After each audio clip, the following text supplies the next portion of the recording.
Well. You're listening to Gloves Off with Professor Buitrón. Alright then, I may say words on point, straightforward. No jibber jabber, everybody forward. Issues, facts and solution. Get it at Gloves Off with Professor Buitrón. Alright, what other thing is a revolution? Get it on point with Professor Buitrón. Gloves Off, no nonsense issues, politics, community. A better men for Laredo. Gloves Off, a revolutionary show with everything that you need to know with Professor Buitrón. Watch ya! We're back at you in Gloves Off. I'm Professor Buitrón, and today we have one of our pillars of our community, Councilwoman Nelly Vielma. How are we doing, Council? Thank you. Good morning. Thank you very much for the invite, Tom. No, well, thank you for coming, and thank you for standing up, because I know it's been a hard, long road, right? That's true. I'm trying to stand up, and that's why I ran. You know, I was very fed up with what was happening. I was hearing a lot about the corruption, and lo and behold, right after I got elected, the FBI landed on FBI confirming all the allegations, you know, that had come forth. But we're still waiting on the FBI, so vamos a ver when they appear. You know, those stories, those urban legends of corruption have been lingering in Laredo for a long time. And when I saw that, I said, finally some good might be done afterward. Mm-hmm. Maybe we're going to see some change in the direction. And like you said, the FBI hasn't done anything. Yeah. Maybe they were worried about the 33,000 emails that were deleted or something, but they were gone. But on another note, more positive note, you have an election, a re-election, right? Correct. How's it going? How's the campaign? It's going good. I think, you know, a lot of support, and I see a lot of people. We've been block parking the last 2 or 3 months, and so we got a lot of positive support. We have people very much welcoming and seeing a lot of the transformation of the district. You know, many infrastructure projects, the parks. You know, I'm very happy with what we've been able to do in this short time. For example, at the Bartlett Park, we've seen the transformation with the basketball, and then with the next budget, I was able to get the little roof over it, the playground, which we didn't have. We have an amphitheater, which is the first one in the city. The fishing pier has been parked there for about a couple of months because we're still waiting on bids for the installation, but there's a fishing pier coming. And I'm very excited. This Friday we're going to have the unveiling of murals. And as a teacher, I wanted a historical walking trail regarding Jovita Idar's legacy. She was a great Mexican-American activist that is being also, you know, touted this year in PBS, in Nationwide and New York Times as well, as in their obituaries, Forgotten No More, and the PBS Unladylike, because she was always standing up for what's right, always against discrimination, fighting for the women's right to vote back then. And so, you know, celebrating the 100 years of having that right, it was imperative. And I did this name change in January of 2019, but it goes through committees, and then it takes a while, and then COVID came and everything got stopped. But, you know, God knows the plan, and you know, with the libraries closed right now, as a former teacher, I wanted, you know, a historical walking trail. So this Friday will be the unveiling, and I hope that a lot of people get to learn about her, because the activism needs to continue with the next generations. They need to learn, you know, that the struggle is still there, that they need to be a voice and stand up for what's right. No, you're absolutely correct. You know, activism and for standing up is what basically this country was founded upon. Correct. I mean, we stood up against tyranny, against the king, and so forth, taxation, and now we're basically having the people talk about the same things again. But it goes more into that, into differences, because there's a lot of discrimination still out there in the United States. Right. And I go back to this, I say, the day that we remove the hyphen before American is when American is going to be one. For example, Mexican American, Irish American, Afro American, we're all Americans, regardless of race or ethnicity or what have you not. Yeah. And we have to be proud as Americans. We cannot subjugate every single one differently. We're all together as that, you know, and I think that's what we need to do. And that's a great role model, because the right, for a lot of people have forgotten that women didn't have the right to vote. Correct. And it's changed a little bit. Now, with that being said, what would you like to see different in the city? What do you think is wrong with the city that we as a community need to change? Well, one of the things that has been my priority is to establish process, policies, procedures, and there's still some departments that need that. Because once you establish that, then it's gonna be very easy to find out if somebody didn't follow and if there's any compadrazgo or patron system still, taking hold of it. So for me, the establishment of that is priority. One of the things which has been lingering, and you see it more anytime that there's the elections, the campaign finance reform. We need to do that because there is no need for people to be fundraising, 4 years, and it's impossible to, go against an incumbent. It should be just, the last year, that's when you fundraise, and if you have a run-up, then you fundraise again. But there should be limits, and I'm looking at, for example, the City of Austin ordinance and trying to emulate that here, and hopefully we're able to make that change, to make it fair, to make it a level playing field. That's a good idea. How about like some of the other cities? Like I think some of the cities surrounding Chicago have some type of cap. Yes, there will be a cap, a time limitation, and also more restrictions on lobbying as well. Because I feel that, for example, right now, the endorsements by the fire department, the fire pack, or the LPOA, if it ends up being, I think in one of the races I saw, like, not in this one particular, but I've seen up to $9,000 donation, plus the in-kinds, they go and walk with you and put signs for you and stand there with people being paid $10, $15 an hour, then it's impossible for somebody, to compete against that. But that should be more of registration as a lobbyist, and there should be some caps on that as well, because if we don't do that, then the bribes ends up being more than Tannenbaum, the quid pro quo there and the expectation. And that's why we have the highest paid police and firefighters, because it's always during the cycle of re-election. And so that's one of the other things we need to change, because we keep on complaining about the expense, but about 64% of our budget is in those two departments, and there's not been any kind of restrictions. There's many things that need to be changed. If we compare with the open market, if we compare with other, even governmental entities or other, companies, we have to be realistic. You cannot afford that pension. You have to cut the line somewhere. Maybe, okay, the next academy, that's it. Sorry, these guys had it and they've been paying for it, but we cannot take our city to bankruptcy just because, we do, thank them a lot, and we are very thankful for their service, but we cannot afford to have that big expense, and we need to be realistic about it. People that work in corporate America, they know that those pensions are not there. Even our federal employees don't have the type of benefits as far as the pension is concerned. No, you're absolutely correct. Number one, there's two things here. Number one, our first responders are A+. They're the best. We are blessed. They don't care what political spectrum you're at, Yes. sexual orientation or race or creed, or who you believe. They're going to go there and going to give all their best. They'll even give their lives for you. Mm-hmm. And that we have to be very thankful for. But when I start seeing unions come up and start doing that, I also see the unions kind of coerce or others, or bully or intimidation and stuff like that. That exists, that happens. And a lot of people say, no, it doesn't. It does, and that is the wrong part. But when you have, they endorse, let's say, for example, they endorse you, okay? I'm going to use you as an example. And you go up there, and the time should come up for a contract to come up. Well, you have to recuse yourself. Mm-hmm. Yes. And you see, and that's what people are not doing.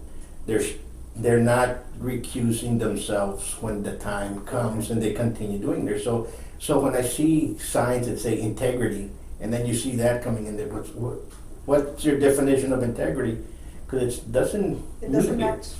Mm-hmm. You can be helped by the unions, yes, but the time comes for that, you have to not vote, recuse. Yeah. And that's one of the things that Councilmember Alfield and I were requesting. If you have been assisted by the PAC, then you cannot vote on issues like their contract and or even the the replacement for the chief, because somehow or another it would be seen as quid pro quo. And I mean, I had that issue even from the beginning. I was not endorsing. I understand, like for years, I want to say for 24 to 27 years, they had always endorsed the incumbent. And when I started running last time, I was a former chief prosecutor, and versus somebody that did not have experience in criminal justice. And I just thought it was an irony, who do you think is going to do more for law enforcement than somebody that has worked in the system, that, that's what I wanted to do, work anti-corruption, public safety. And so this time around again, and to me it was like, okay, great, because I don't want to be involved in anything that is going to be looked at as quid pro quo. And that's what I made very clear during my interview. Do not expect, and the same thing for anybody that gives any kind of contribution to my campaign. There's no strings attached. I'm nobody's puppet. I make my own decisions. And so they expected that, well, my vote is not for sale. And so that's why they broke the tradition, the gentleman's tradition, I was told, of 24, 27 years. And I'm happy with that, because people can see, and that even validates my integrity, my ethics, and that's what I stand for. That's why I run. Absolutely. Now, there's a lot of, the departments are the main portion of the budget of Laredo. Correct. Especially these two departments. Where's the negotiation? Who's been doing the negotiation for because that person has some pretty bad negotiation skills. We need to start looking at somebody that can negotiate for the citizens in Laredo. I think that's number one where it's at, because if it's just going to be, okay, let's give them this and let's give them that and go down the checklist, then that person's also at fault. Well, that's the problem. The only one that I have been involved with, and that's, towards the end, the city contracts an attorney that does the negotiation, and the city manager and deputy city managers are in those rooms of negotiation. The one that I did have an experience with was 2 years ago with the firefighters, and so it doesn't get to us until they're narrowing it down to, okay, this is it. And so what I recall from there is that it wasn't what we expected. But so at the end, it ended up that they were given everything, like there was really no negotiation, but it was all because of the political votes of the council at the time.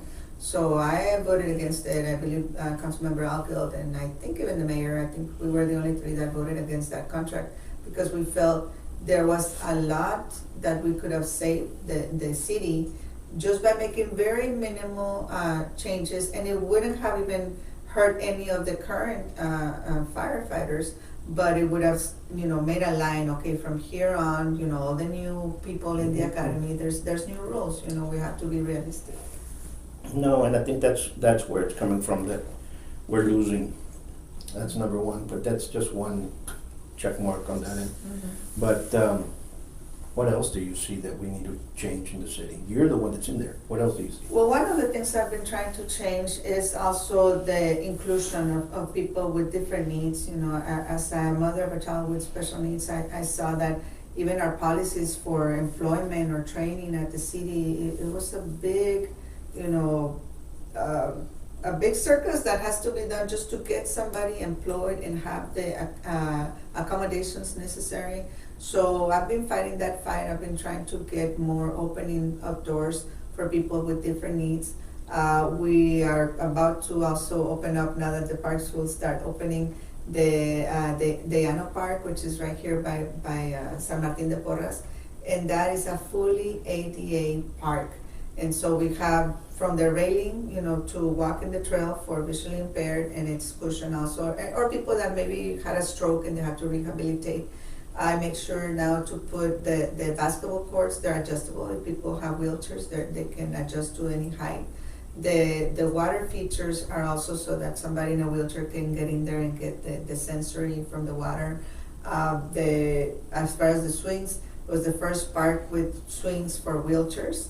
And then I put another one, which is a middle one if they're toddlers or in between. And then a regular swing, because in all families you have kids that might suffer from something or not. So we want inclusion. And I also put sensory areas for Braille, for people under the spectrum. and I made sure on the restroom area that it was for even adult changing tables. So it's a cement slab with the granite, and it's very nice.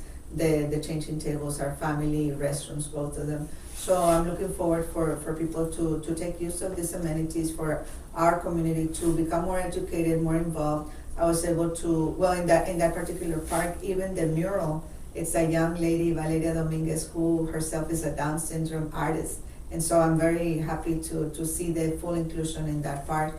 And so one of the things that we will continue to work is in that also, in inclusion and improving as far as our job placement is concerned. Absolutely. And you have to do that. Mm-hmm. Everybody is, like it says, in pursuit of happiness, and we have to make everybody happy. Yes. That's just the way it is, and we need that. Yes. Now, we're 2 weeks away from the vote? Yes, No, 2 weeks away. to the day. What do you see? Well, I'm hopeful that my constituents have seen my representation, that they have seen how I stand up for tough cause, when it's something that's difficult, when it's something that's unethical, when it's something that where true transparency, because I don't consider myself, even though I got elected, I don't see myself as a politician, because that's not my career. I am, a mother, I'm a businesswoman, I'm an attorney, so I'm more like a professional advocate. I go to fight for what's right.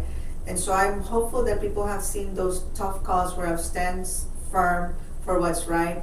In the midst of chaos, I stand for ethics, and also that they have seen the transformation in the district with the projects that I've been able to do, and that they see the need for continued progress. For example, even now with the COVID situation, which is, nobody could have foreseen that. It's been something very difficult. It's been something that we had to learn as you go. And I mean, I love to read and research, so I started right away researching in Italy, for example, which was one of the countries that was devastated.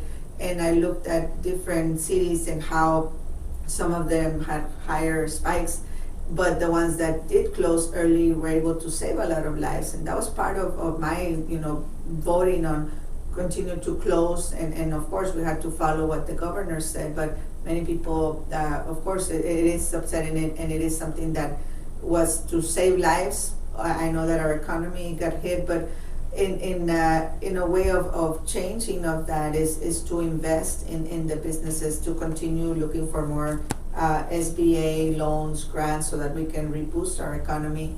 And one thing I was very happy to be able to do was with the CARES money, I was able to maximize, I had an agenda item to maximize to the 25% for economic development and job skills training. So, I'm used to the business sense of things, not to the bureaucracy that takes forever for things to happen. So when I was like, okay, what are we gonna do? The money's coming, how are we gonna do the job training? And the city was like, wait, we're accounting for how much we're gonna spend for PPE and all of this, of course, medical emergencies. I said, okay, I'll take on this one. And I created a subcommittee where I invited the Laredo College, Continuing Ed, and Workforce Solutions with their team. And so we started every week having meetings, and I was hosting this, trying to analyze and dissect all of the stats that we had for who was unemployed, from what area, what education, what type of business were they in, or what type of work they were doing. And so we analyzed that, and we came up with 18 certifications to try to boost these families, to bring them a new research, and starting again with something that's going to pay them even more. So, for example, some of the certifications was CDL driver, which we know that currently, even though we're the number one, logistics city, the average age for a CDL driver is 55. So we have to be ready for the next generation. So those certifications went right away. We had right away people that signed up, I think over 65 with LC and another 20 with workforce. We had certifications for real estate, for the sanitation technicians. That one we were able to multiply. We were looking at a budget of about $2,000 per person for this training, where the city was going to pay for that tuition with the CARES money. So we're looking at helping about 500 families.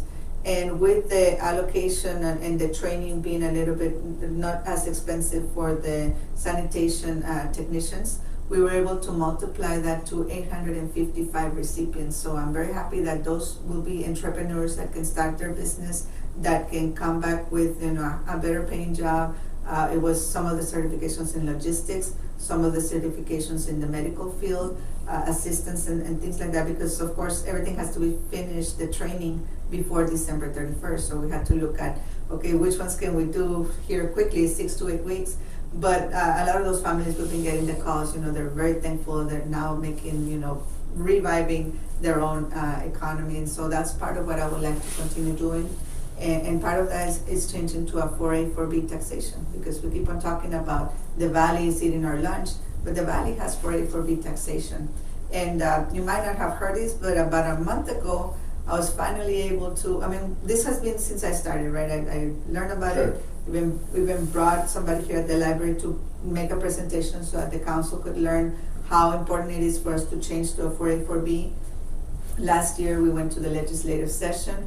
We had gotten the committee to approve for us to do a transition instead of the sports venue tax, to switch at least half of it to 4A, 4B.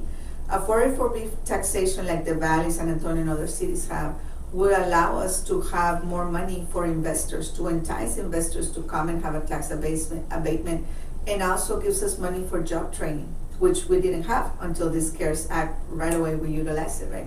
So if we're able to move to a 4A, 4B, in order to do that, we have to pay off what we owe, our credit card, if you will, our bonds debt from the arena and from the unit trade.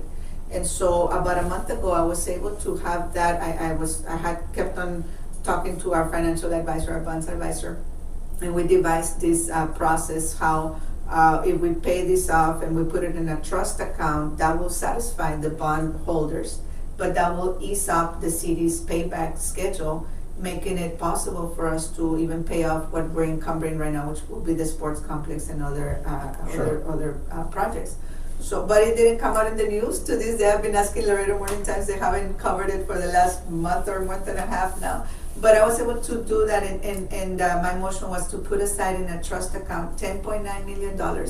So, good news, Laredo, we paid off the credit card debt that we had, and now we are free to continue with the other projects. And so, that was one of the requirements. So, hopefully, the next legislative session coming up, we will be able to transition to a 4A, 4B, which the governor had vetoed for us 2 years ago.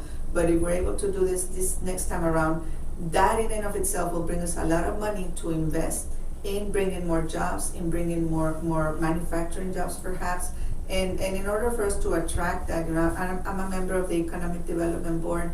In order for us to attract that, we need the skill set of the people here being trained, because we tried that, like with Amazon and other people that were looking for placement. And so they want to know that you have the skill set in the community, and that's what we need to prioritize right now in the training to bring more jobs. Oh, absolutely, and those are all good things that are not heard of. Number one, I'm glad that those 2 white elephants are paid for. Yes. Now we need 5 more, and we're in good shape for good luck. Well, we need to put a cap. Good luck on the elephants, right? Yeah, I'm trying to put a cap on the sports complex, because we can't, go on and say, whatever it takes. We have to put a cap on the expenses. Maybe we'll be known. Remember 7 elephants. It's good luck. So maybe we have 7 white elephants. Yes. But that's some banter that we're having. Listen, small businesses have taken a hit. Yeah. We have a lot of small businesses that, because of COVID, are no longer going to be around. I've talked to plenty of them, and my wife would say, "What are we talking to now? This the owner of this one over here. We're getting them help now. We're trying to get that." And I'm very proud, and I'm very grateful for Pillar of Laredo, for helping out many with their counseling, because depression set in, suicide thoughts set in, and stuff like that. Those were the downfalls of what happened with COVID and what happened with all that. And people are afraid. The community of Laredo, actually before March, it was a happy community. You would go to places and people would high five you, would see you, shake your hand, and look at you in your eye. Now, people are walking around with their head down, all glum. They won't even shake hands. They're walking in fear, and we have to stop that. We have to be cautious, but we have to stop that. You know, we're a proud people. We have great physicians. We have great people that have taken COVID to the new level and have actually cared about the community. But we have to start being Tejanos that we are, again, Laredoans, and Laredo proud, as we used to say. And we need that to come back. I told you, as I've told and some of the other council members that I know personally, and it was a very hard decision. It was a decision made on fear. Everybody was scared. Everybody got hit. Everybody froze. And then people started waking up and saying, you know what, we need to do this now, we need to do that now. After a while, you started seeing those who were pulling forward to try to get out of that hole that you were in, Laredo. And you saw that with some councilmen. And now I think it's time to no longer punish the businesses, but make sure that they're doing things correctly to be going forward.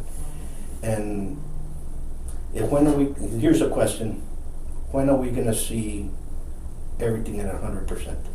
Well, when do you forecast it?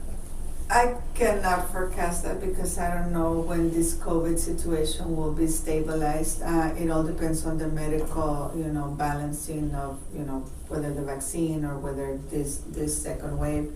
But I think that it's small steps that will get us there, and we're seeing the reopening little by little. It all goes with personal responsibility. If I put my mask and take the protocols and do these things, then I'm saving the people around me. To me, it's like the new common sense and good manners, of taking care of your neighbor.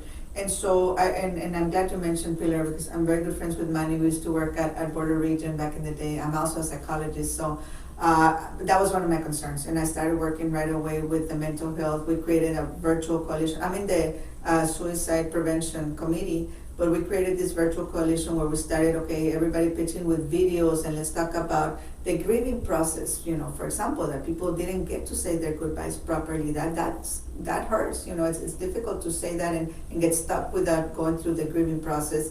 The anxiety, like you were mentioning, the depression, the suicide ideations, and trying to get the people with mental health 101, if you will, so that they can notice this. Because the other thing, also my concern as a former chief prosecutor for domestic violence, is our children and the domestic violence that's going on at home. Absolutely. I talked to Severita Sanchez with Children's Advocacy, and the cases are getting more gloomy because they're living with the perpetrator at home, and they don't even get to go to school to go and report it. So there's a lot of issues that we need to work and help the community there. That was my concern. That when that happened, that was my concern. That was a concern that my wife and I had, and we talked about it, and how can we do it? Because you see it everywhere.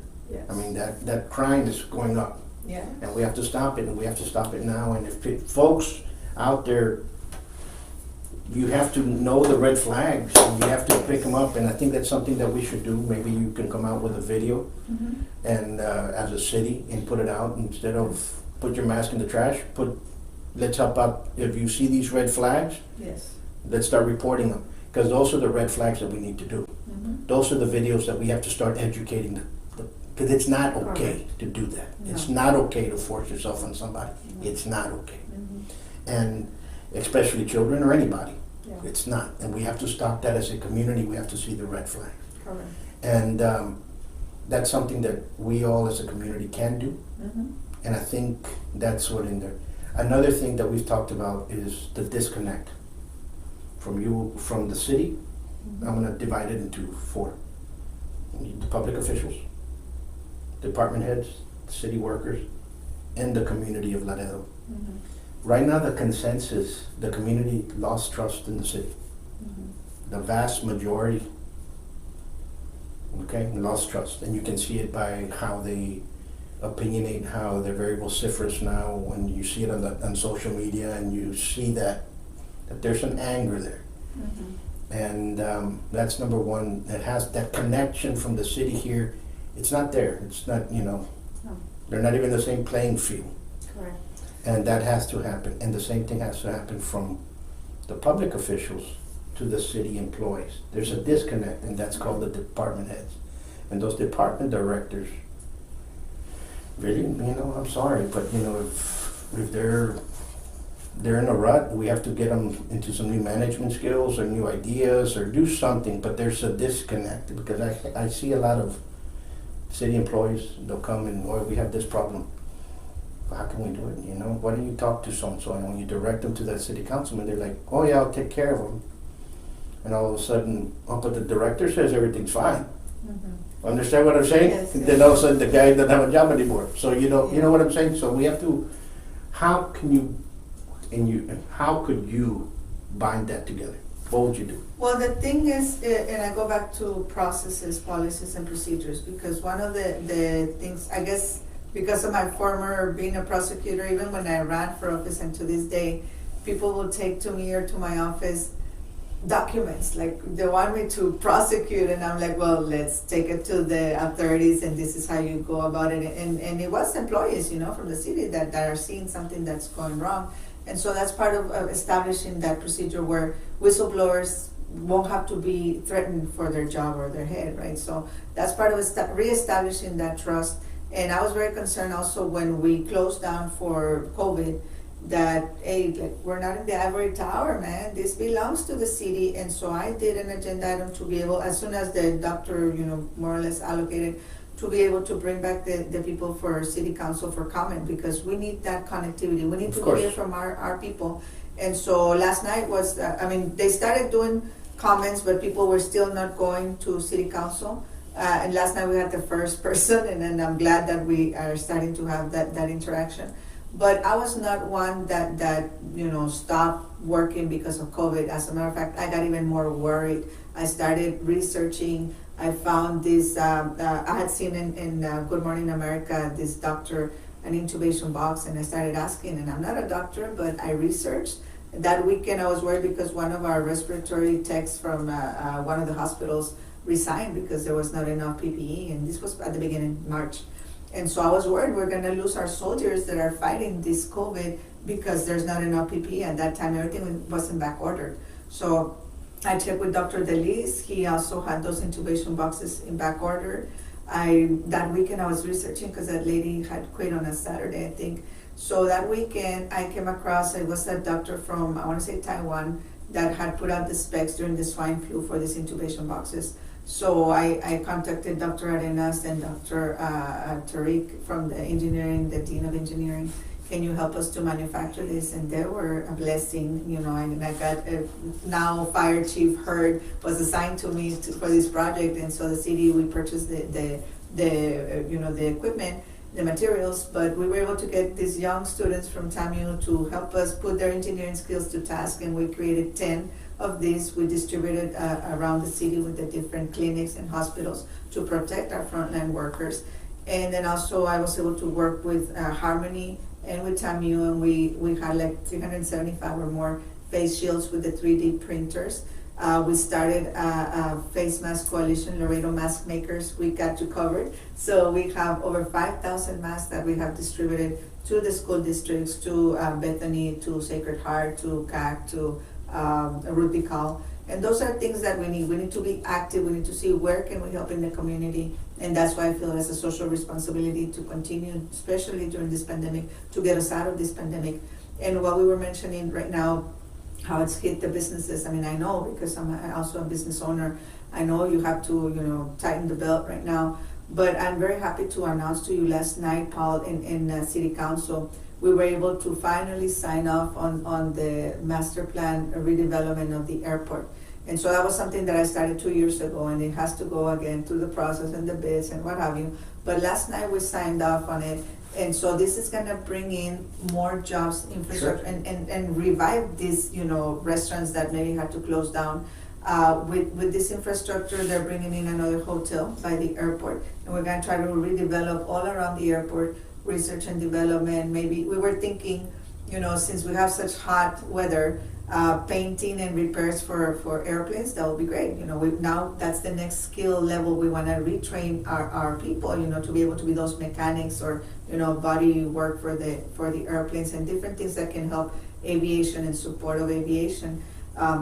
The other thing that I'm very proud of is back in when I first got elected, I went in the spring of 2017 to the Air Marine, which were crammed. I mean, pobrecitos, they didn't fit. They had even made makeshift shelving. They even added a container, a pod there. That was the mechanics area, super hot, pobrecitos. And so they were crammed, and the space just was not what you would expect for a federal, employee, for a facility that is backing up the Border Patrol and the CBP with the helicopters and the boats. So we were about to lose all those jobs to San Antonio, which wouldn't make sense for a helicopter to have to come to the river out of way from San Antonio. So we did contact our congressman, and that summer I went to Yuma. So I went to Yuma even before Trump went to Yuma to look at that facility. We brought back the specs, and we started looking at how can we get the federal government to buy in and make this a campus for Laredo, so that we could expand that and have that as well here.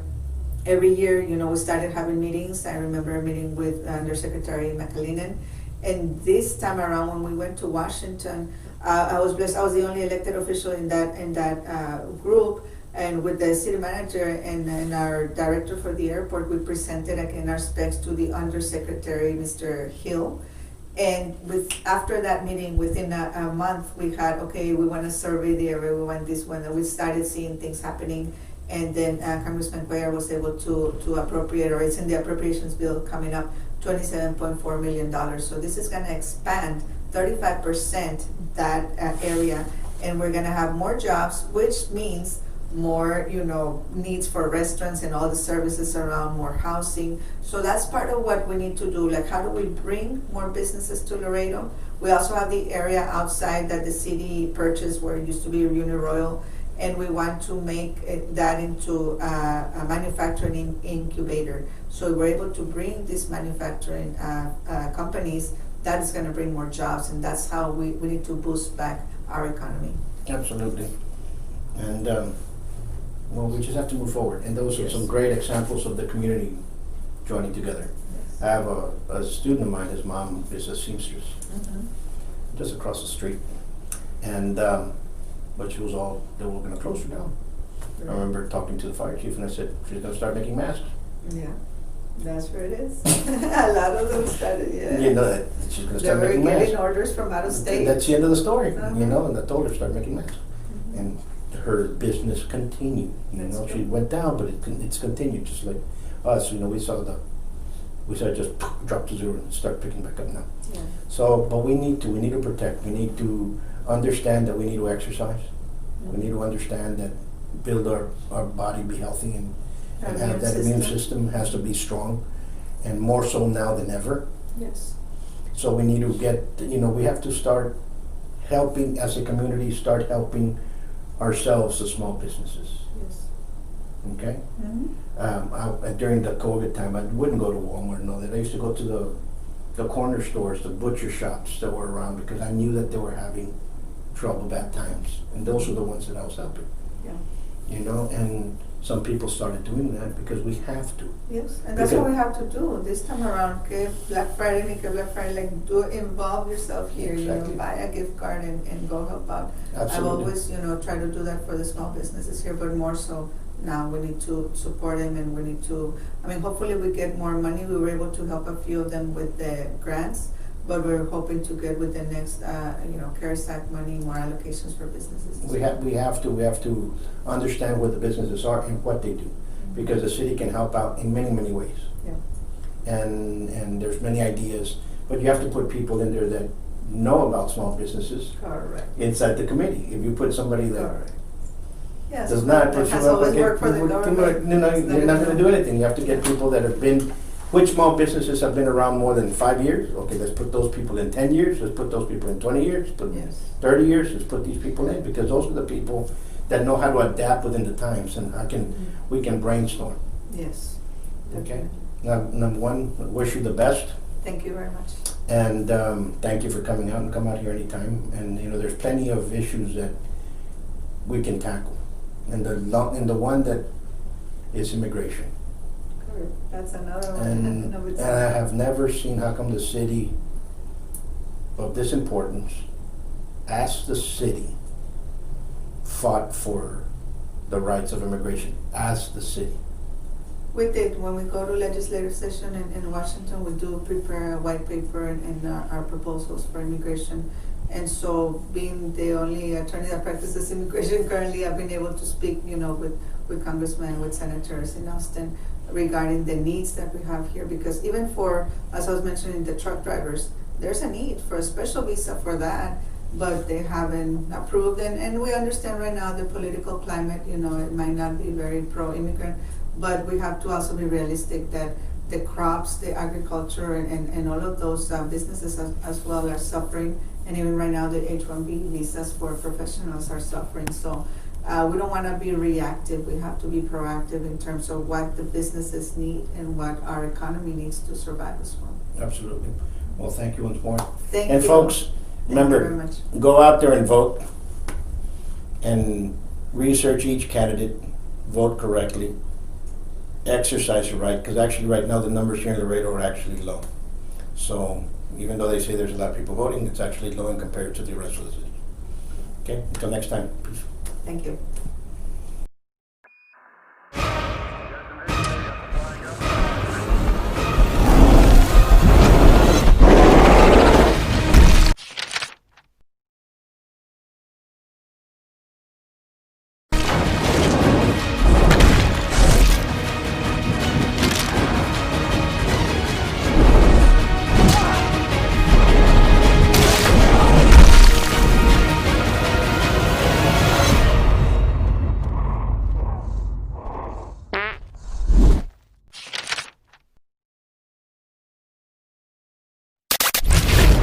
The following political paid advertisements do not reflect the political opinions of the program or its associates. Any political campaign or candidate who wishes to purchase advertising can do so. Advertising is open to all on behalf of Gloves Off.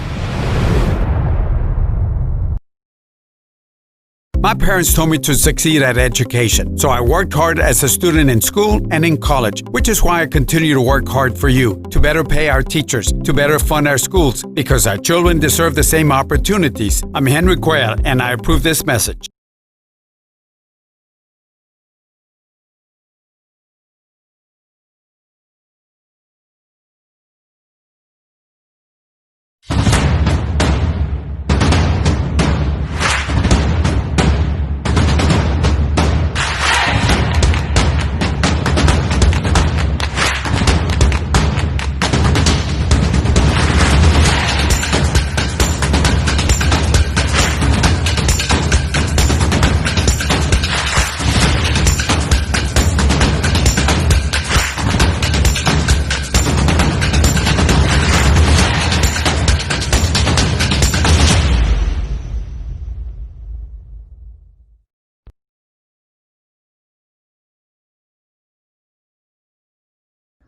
Hi Laredo, this is Carlos Perez. I'm running for Laredo College Board of Trustees Place 8. You can follow us on social media on Twitter, Instagram, and Facebook at CG Perez LLC. I look forward to gaining your support this campaign season and earning your vote November 3rd. Thank you.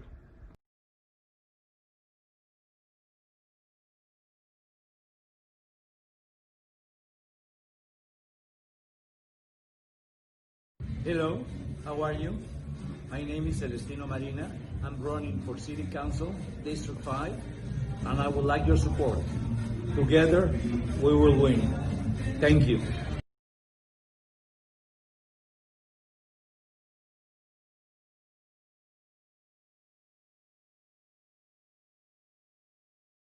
Laredo College needs a leader, an educator with a vision to move forward for a positive change. This is why, as your candidate, I want accessible education, and most importantly, I want to listen to your concerns as a stakeholder, students, faculty, staff, and taxpayers. It's time for education over politics. Vote Justin Huntsnusher Casiano for Laredo College Board, Place 7.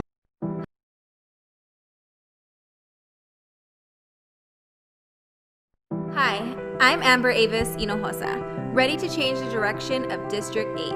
As a resident and business owner in the heart of the community, I know the pressing issues at hand. It's time to realize the potential in this district.